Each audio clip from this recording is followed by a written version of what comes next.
El libro del profeta Malaquías. Él vivió alrededor de 100 años después de que los israelitas habían regresado de su exilio en Babilonia, y su mensaje estaba dirigido al pueblo que ya tenía algún tiempo viviendo en Jerusalén. El templo había sido reconstruido hace algún tiempo y las cosas no iban bien. Solo recuerda las historias de Esdras y Nehemías. Ahora, cuando los israelitas regresaron del exilio, sus expectativas eran altas. Ellos regresarían y reconstruirían sus vidas y el templo. Todas las asombrosas promesas de los profetas se harían realidad. El Mesías vendría y establecería el reino de Dios sobre un Israel unificado y sobre las naciones, y traería justicia y paz para todos. Pero eso no es lo que sucedió. Los israelitas que habían repoblado la ciudad demostraron ser tan infieles a Dios como sus ancestros, resultando en pobreza e injusticia. Así que en Malaquías descubrimos lo corrupta que se ha vuelto esta generación. El libro está diseñado como una serie de disputas, y la mayoría de las secciones comienzan con Dios diciendo algo, haciendo una declaración o acusación. Y luego Israel estaría en desacuerdo o cuestionaría la declaración de Dios, y luego Dios respondería y ofrecería la última palabra. Esto sucedió 6 veces. En las primeras 3 disputas, Dios expone la corrupción de Israel, y en las últimas 3 disputas, Él confronta su corrupción. Y la impresión general que obtienes de estos argumentos y disputas es que el exilio fundamentalmente no cambió nada en el pueblo. Los corazones de Israel están tan duros como siempre. La primera disputa empieza cuando Dios dice que todavía ama al pueblo de su pacto a pesar de sus fracasos. E Israel objeta de manera grosera, diciendo, ¿de qué manera nos has mostrado algún tipo de amor? Así que Dios les recuerda de cómo en su gracia eligió a la familia de Jacob, su ancestro, para convertirse en la portadora de las promesas del pacto de Dios en lugar de a la familia de Esaú, su hermano, quienes eventualmente quedaron en la ruina. Recuerda las historias de Génesis y el libro de Abdías. Así que desde esta primera disputa, Israel se expone como suspicaz, dudando del amor y la fidelidad de Dios. La segunda disputa expone un problema con el segundo templo de Israel. Dios acusa al pueblo de despreciar y de profanar el templo, y el pueblo refuta. ¿Cómo te hemos despreciado? Así que Dios responde enfocándose en el pueblo, en cómo traen ofrendas vergonzosamente patéticas con animales enfermos e impuros que muestran que no valoran ni honran a su Dios.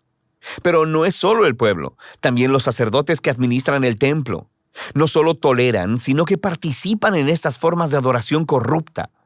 Desde arriba hasta abajo, el pueblo de Dios ha demostrado ser infiel. En la tercera disputa, Dios acusa a los hombres israelitas de traición para con Dios y con sus esposas, lo que por supuesto ellos niegan. Y Dios expone la tóxica combinación de idolatría y divorcio que está teniendo lugar. Tienen a hombres israelitas casándose con mujeres no israelitas, y luego adoptando en sus hogares la adoración a los dioses ancestrales de sus esposas. Recuerda la historia de Nehemías capítulo 13. Así que Malaquías conecta esto con una ola de hombres divorciándose de sus mujeres sin una buena razón. Y el pueblo no tiene problema con esto. Y Malaquías dice no. Es una traición a su pacto con Dios. Así que Malaquías pasa al segundo grupo de disputas que confrontan la rebelión de Israel.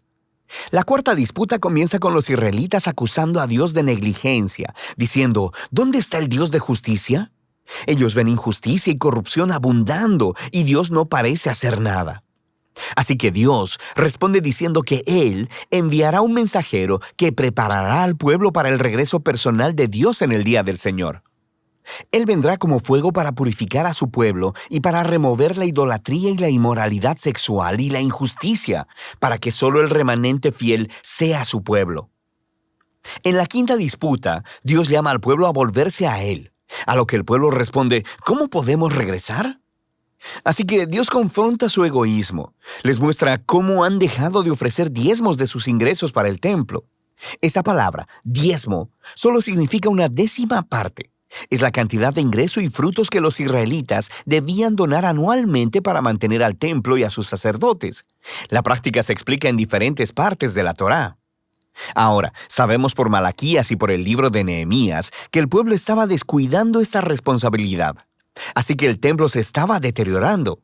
Y Dios los confronta. Él dice que quiere bendecirlos con abundancia, pero solo si ellos van a ser fieles.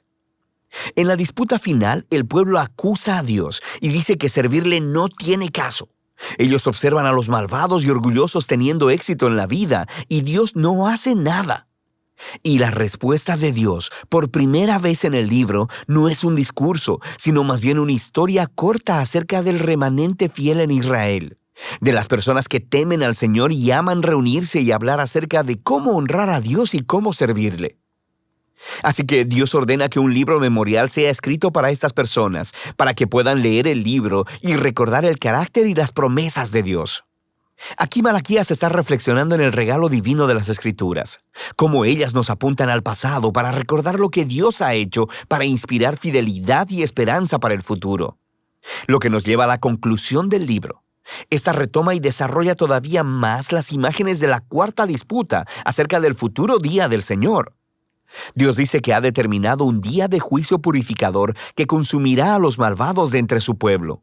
Pero lo que la conclusión añade es sobre el futuro del remanente fiel, porque para ellos el día del Señor no es una amenaza, sino una ocasión de gozo. Será como los rayos de sol de la mañana, que traen sanidad y vida y esperanza para el futuro. Y así terminan las disputas de Malaquías. Pero todavía queda un poco más en el libro. Los últimos 3 versículos no son parte de las disputas, y en realidad funcionan como un apéndice final. Le dan cierre no solo a Malaquías, sino a toda la colección de la Torá y los profetas. Primero, el lector es llamado a recordar la ley o la Torá de mi siervo Moisés. Esto recuerda la historia y las leyes del pacto que encuentras en los primeros libros de la Biblia. Pero luego, escuchamos este resumen de los libros de los profetas. Yo les envío al profeta Elías antes que venga el día del Señor, quien restaurará los corazones del pueblo de Dios. Así que esta conclusión resume la Torá y los profetas como una historia unificada que apunta al futuro. Israel fue redimido por Dios y luego lo traicionó por la rebelión y dureza de sus corazones, quebrantando las leyes de la Torá. Pero las Escrituras anticipan un día en el futuro en que Dios enviará un nuevo profeta, un Moisés, un nuevo Elías, quien restaurará al pueblo de Dios y sanará sus duros corazones. Recuerda todas las promesas de Deuteronomio y Jeremías y Ezequiel. Así que este apéndice final presenta las Escrituras como un regalo divino para leer, meditar y orar. Nos dicen la verdad acerca de la condición humana, acerca de nuestro egoísmo y pecado. Pero también anuncian la promesa de Dios de que un día Él enviará un mensajero y que luego Él se presentará personalmente para confrontar la maldad, para restaurar a su pueblo y para traer su justicia sanadora. Y de esta esperanza futura tratan Malaquías, la Torá y todos los profetas.